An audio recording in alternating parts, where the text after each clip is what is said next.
Oke, Assalamualaikum warahmatullahi wabarakatuh. We are from Group 5, consists of me, Anis Binti Kusuma, and Sahira Dwi Chanensyam, and then Mona Zulfa Ahsar. We will discuss about communication decision promotion strategies. Next.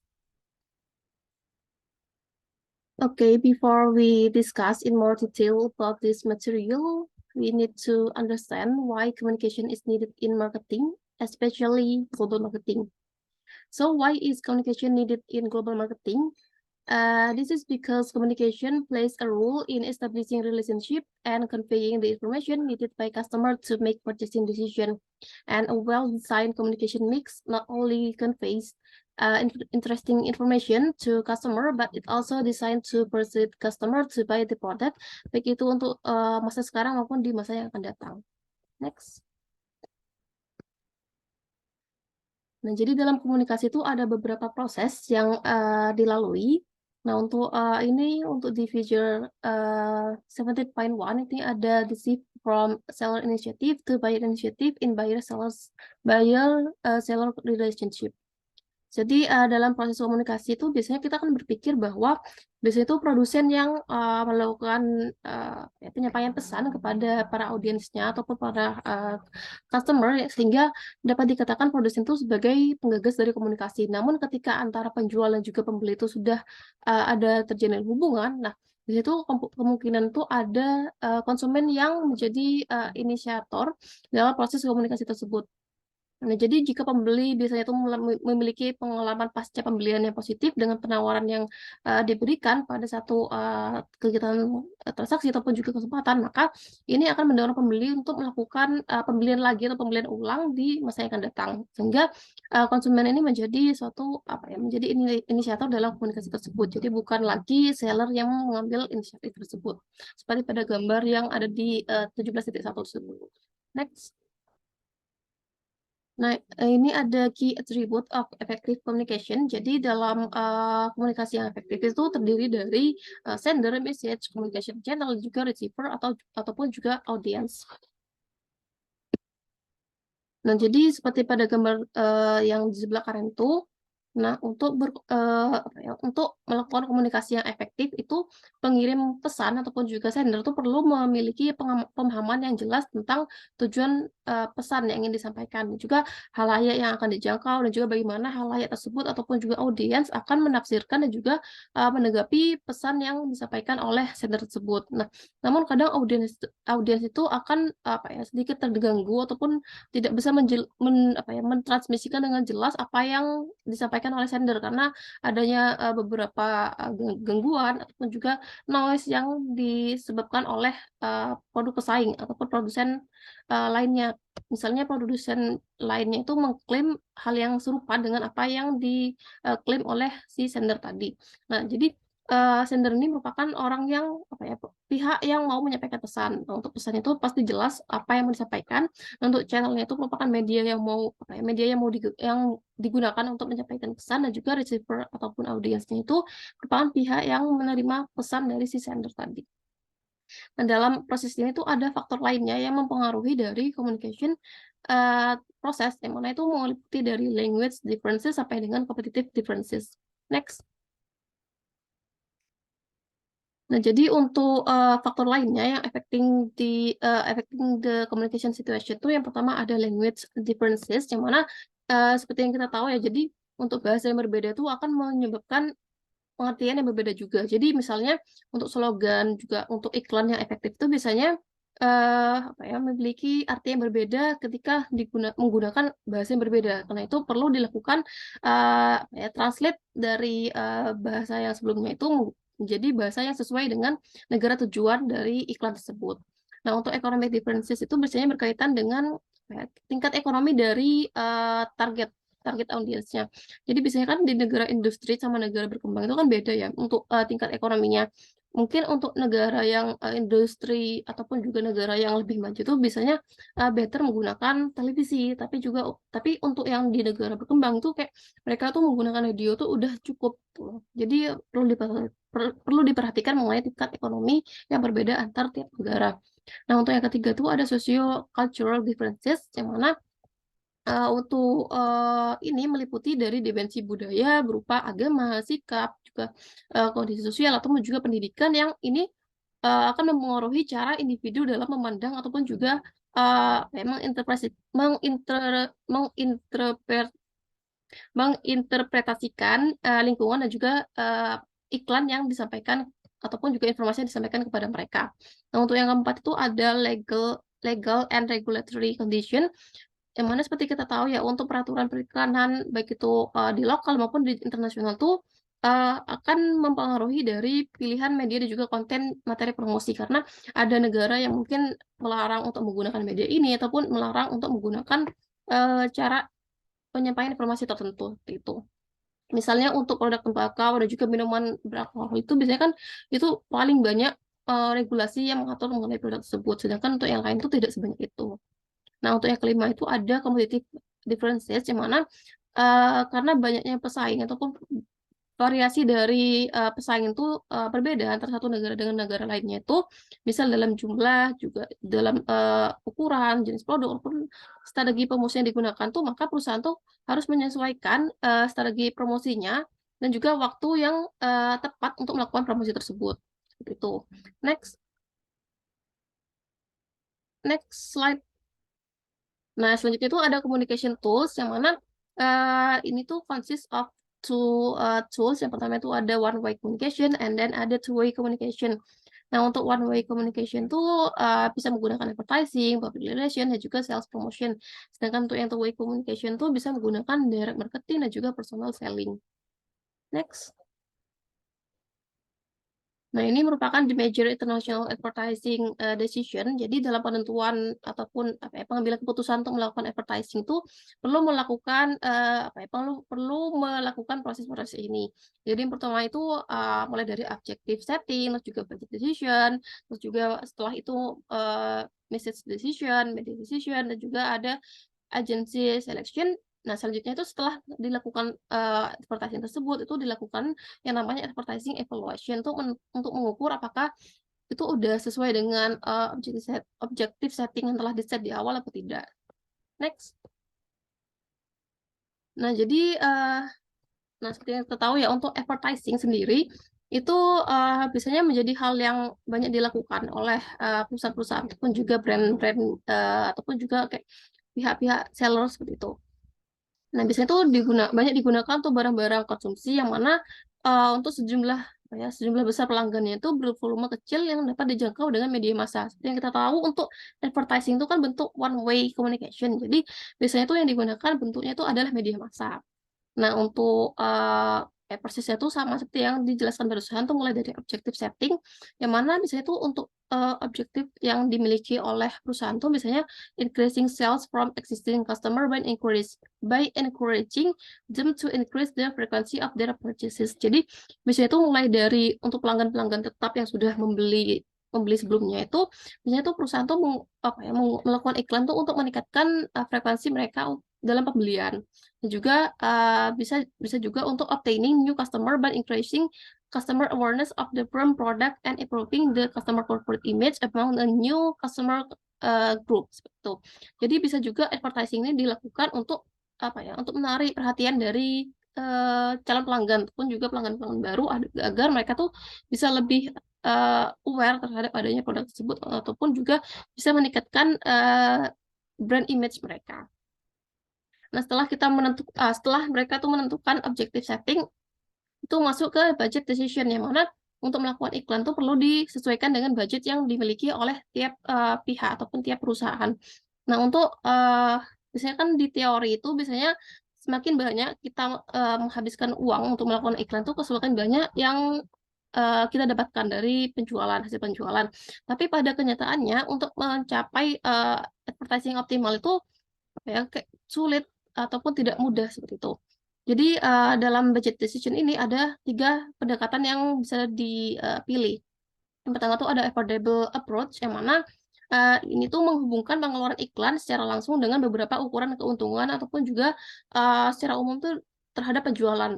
Nah, untuk advantage-nya itu adalah, it easy to justify in budget meeting, dan juga menjamin bahwa perusahaan tuh hanya akan membelanjakan iklan sebanyak yang ia mampu, dan juga mencegah adanya pemborosan. Tapi juga ada disadvantage-nya, yaitu ada it use historical performance rather than future performance, and then biasanya tuh untuk pendekatan ini tuh mengabaikan kemungkinan bahwa adanya pengeluaran ekstra untuk iklan yang mungkin diperlukan saat penjualan itu menurun, karena adanya tren pembalikan yang mana kita tahu kan dalam kurva siklus hidup produk, yang mana ketika itu udah mulai mau menurun, biasanya kan iklan udah iklan yang awalnya udah dikit, tapi karena penjualan itu makin menurun, maka iklannya tuh ditingkatkan lagi. Nah, ini kan menaikkan biaya dari iklan tersebut.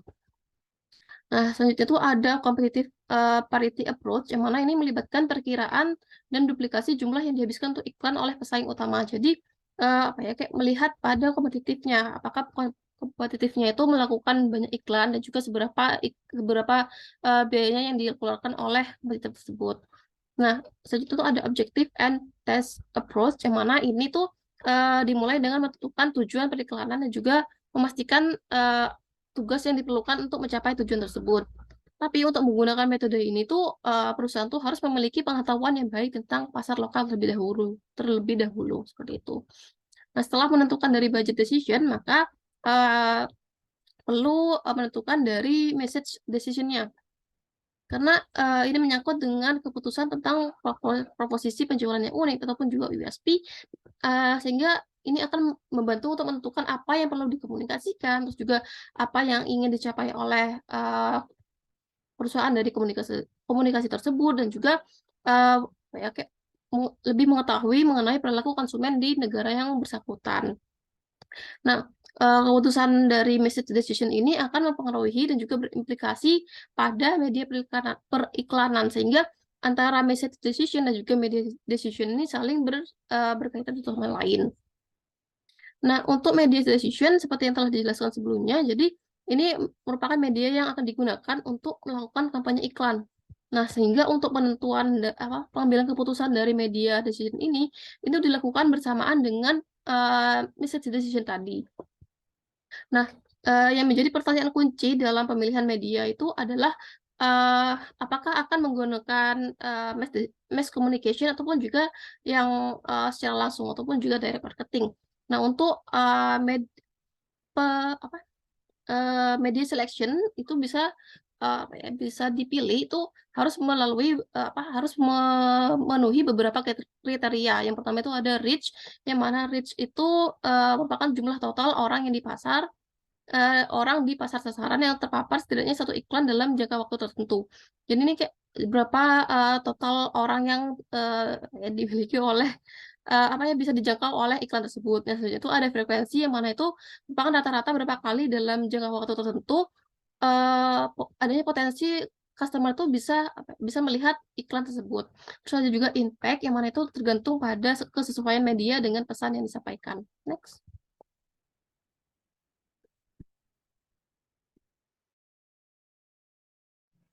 Oke, there are several main media types yang generally digunakan oleh perusahaan untuk mengiklankan produk mereka. Yang pertama adalah television. Television ini biasanya digunakan oleh perusahaan yang ingin menyebarkan produk mereka secara nasional ataupun ke seluruh negeri. Nah, kekurangan dari televisi ini adalah mahal dan juga full of regulation from the government. Jadi, perusahaan itu restricted atau terbatas dalam menyampaikan iklan mereka.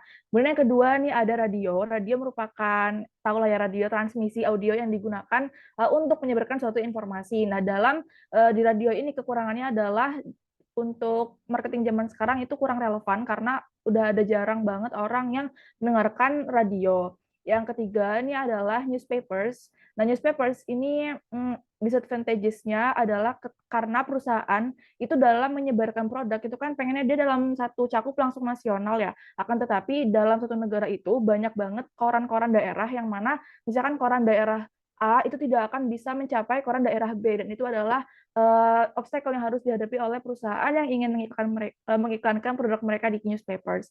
And then the fourth media is magazine ataupun majalah. Majalah ini mirip-mirip dengan koran, akan tetapi mereka memiliki audiens yang lebih sempit, ataupun karena magazine ini merupakan media yang dispesifikkan dalam topik tertentu seperti fashion magazine dan juga sport magazine ataupun automotive magazine. Kemudian untuk media yang keempat adalah sinema.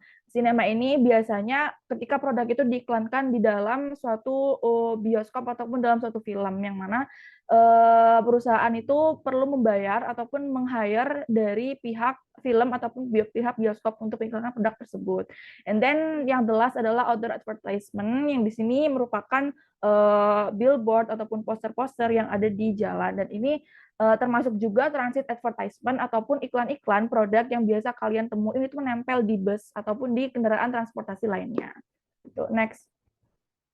Oke, in term of spreading atau create advertisement, perusahaan itu bisa membuat sendiri ataupun mereka meminta bantuan agensi. Biasanya untuk iklan internasional, perusahaan itu meminta tolong agensi karena ribet, complicated, dan juga banyak obstacles gitu loh yang dihadapi. Nah, untuk agensinya ini ada dua tipe. Yang pertama national agency yang berkecimpung di pasar internasional, ataupun international agency yang memiliki beberapa kantor di beberapa negara, sorry. Nah, terus in term of determine which agency yang bakal dipakai oleh perusahaan, there are three consideration. Yang pertama adalah company policy. Jadi marketer ini harus lihat dulu ke kebijakan perusahaannya, apakah mereka mampu ataupun menyetujui apabila untuk memilih suatu agensi atau yang nasional ataupun yang internasional. Kemudian yang kedua, melihat dari karakter iklannya. Nah, di sini kita bisa melihat bahwasannya kalau misalkan perusahaan itu memprioritaskan untuk mengiklankan perusahaan mereka daripada produk mereka, maka mereka itu butuh agensi yang mana mereka tuh internasional gitu, yang memiliki banyak cabang di beberapa negara overseas, yang memiliki domestic overseas office itu. Sedangkan kalau semisal untuk niche marketing ataupun marketing yang lebih pelosok, yang lebih ceruk kepada konsumen tertentu, itu mereka bisa menggunakan national agency yang lebih fokus kepada daerah-daerah tertentu. And then the third is type of product. Jadi produk itu juga akan berpengaruh terhadap jenis jenis agensi apa yang akan dipilih oleh perusahaan. Kalau misalkan perusahaan itu pengen satu produk ini memiliki layout iklan yang sama, and then the same color, the same type of advertising, maka mereka harus menggunakan satu international agency gitu. Next. Oke, di sini ada public relation. Jadi public relation itu mereka beraktivitas berkomunikasi dengan internal maupun eksternal bagian dari suatu perusahaan. Nah, biasanya PR ini mereka tuh melakukan relasi ya, in term of relation itu dengan 4 groups atau 4 kelompok. Yang pertama adalah employees and shareholders. Di sini PR akan menggunakan internal communication kepada staff mereka, kepada shareholders mereka untuk in term of kayak mengiklankan produk dan juga berdiskusi terkait strategi-strategi yang lain. And then the second is suppliers. Jadi suppliers ini bisa dari penyuplai bahan-bahan baku untuk pembuatan produk ataupun dari service providers yang kayak menyediakan jasa IT ataupun jasa pengiriman bagi perusahaan tertentu. And then the third is customers. Nah, di sini berlaku either untuk both of the existing customers dan juga new customers ya, untuk attract new customers. And then the last is environment. Yang environment ini involve general public ataupun citizens, masyarakat sekitar perusahaan ataupun dalam suatu negara tersebut, and then also the government. Okay, next.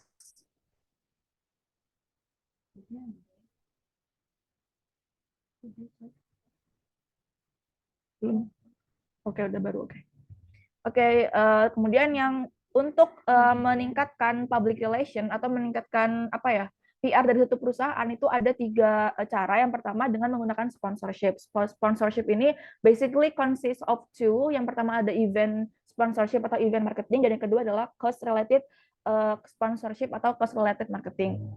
Nah, di sini tuh sponsorship ini dianggap sebagai salah satu cara yang paling cepat bagi perusahaan apabila mereka ingin mengiklankan produk mereka gitu loh. Karena ketika dia mendapatkan sponsor dari partner ataupun dari perusahaan sponsor lain, itu mereka akan langsung bisa menyelenggarakan event ataupun kegiatan yang mengiklankan produk mereka secara besar-besaran gitu loh, dengan sumber daya yang disokong oleh pihak lain, oleh other parties. And then the second is ada celebrity endorsement. Nah, kita kan biasanya perusahaan itu akan menggunakan selebriti in term of produk yang itu tuh membutuhkan kepercayaan yang tinggi gitu. Kenapa? Karena biasanya selebriti yang digunakan dalam endorsement itu adalah merupakan orang-orang yang memang mereka tuh memiliki influence dan juga memiliki kedudukan tertentu gitu dalam tingkatan kasta masyarakat, yang mana masyarakat itu mempercayai pengaruh ataupun produk-produk yang digunakan oleh selebriti tersebut. Kayak gitu. Kemudian yang ketiga adalah product placement-nya. Nih, jadi product placement itu dalam pengiklanan biasanya di produk itu ditempel di suatu tempat-tempat yang bisa menarik perhatian dari customer gitu kan. Nah, di sini biasanya tuh perusahaan akan misalkan in term of cinema advertising ya, dia minta tolong untuk diiklankan produknya di film. Nah, dia bisa membayar sutradara tersebut untuk sutradara itu nantinya akan menyediakan screen time ataupun beberapa menit ataupun detik untuk memperlihatkan produk kita di dalam film mereka ataupun di program televisi mereka. Dan di sini tuh biasanya sangat efektif ya dalam menggunakan produk placement ini sangat efektif dalam menentukan customer dan juga menentukan customer yang tepat dalam untuk mendapatkan customer yang tepat dalam produk yang kita pasarkan tersebut kayak gitu. Dan dengan 3 hal ini itu akan bisa menaikkan public relation dari itu perusahaan. Next.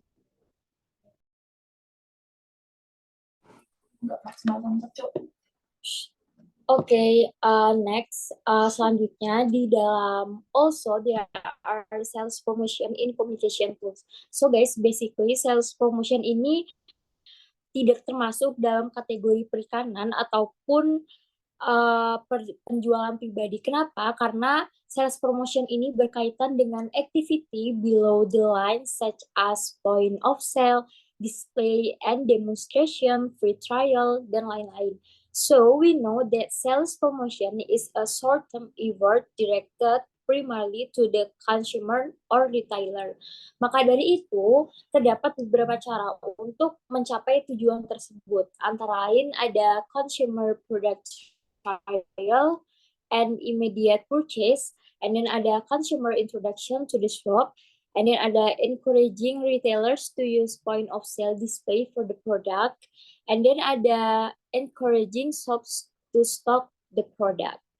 Jadi guys, for your information aja, jadi pada industri fast moving customer goods di negara US, itu anggaran sales promotion itu more expensive dan anggaran advertising. Kenapa?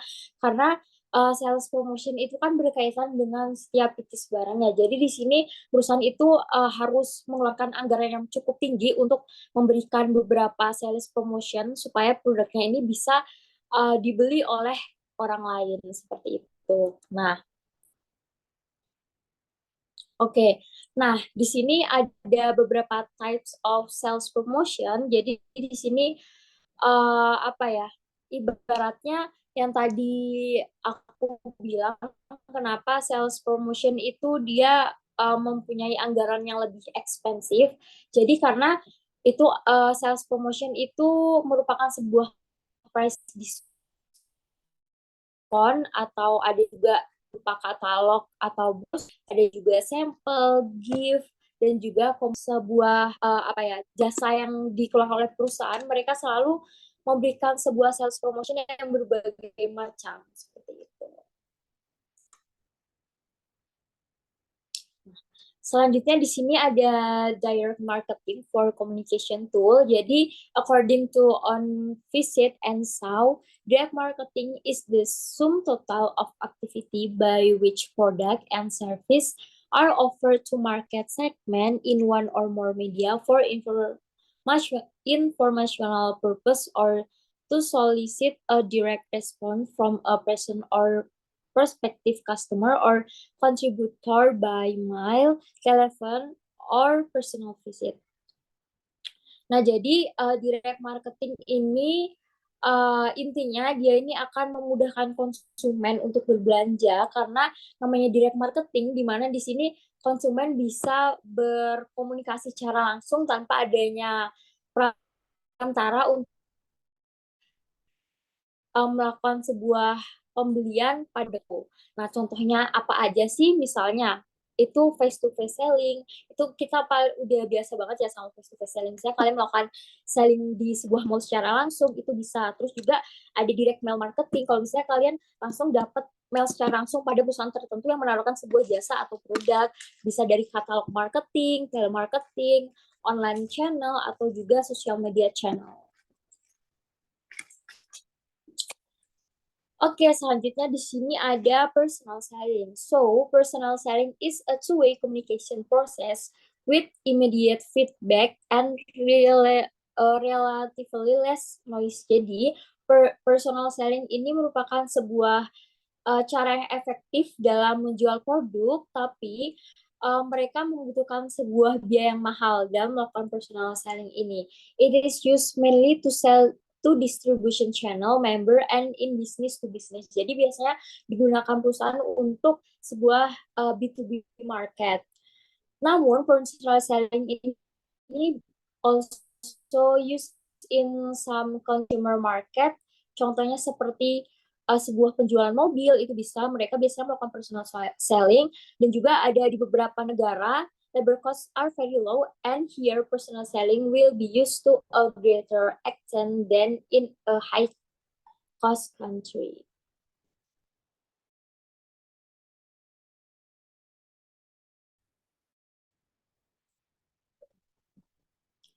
Oke, selanjutnya di sini next ada selanjutnya kita kan tahu teman-teman ya, pastinya perusahaan ini ingin menyebarkan produknya menuju go internasional kan. Tentunya untuk menyebarkan sebuah produk mereka menuju go internasional, mereka pasti menggunakan sumber daya manusia yang berperan dalam melakukan hal ini.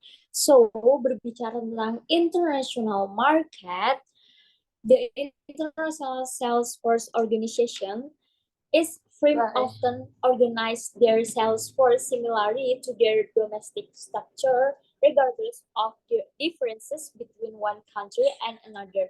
This means that the sales force is organized by geography, product, customer, or some combination of this.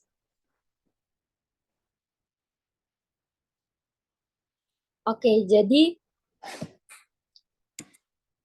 dalam melakukan sebuah sales force organization yang go internasional, mereka dalam menggerakkan orang-orang ini, mereka mempunyai sebuah perusahaan itu mempunyai organization structure di mana mereka membagi structure ini tuh dalam beberapa kelompok.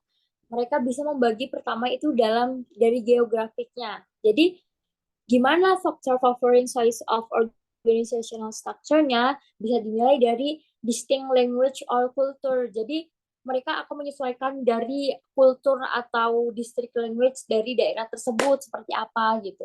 Jadi kelebihannya apa? Kelebihannya itu akan lebih clear atau simple. Jadi maksudnya ketika sebuah perusahaan itu bisa menempatkan sumber penggeraknya ini secara tepat atau sesuai dengan kultur dari budaya atau tempat tersebut, itu akan membuat si perusahaannya ini bisa memasarkan produk mereka secara clear, simple, dan juga bisa diterima oleh masyarakat tersebut.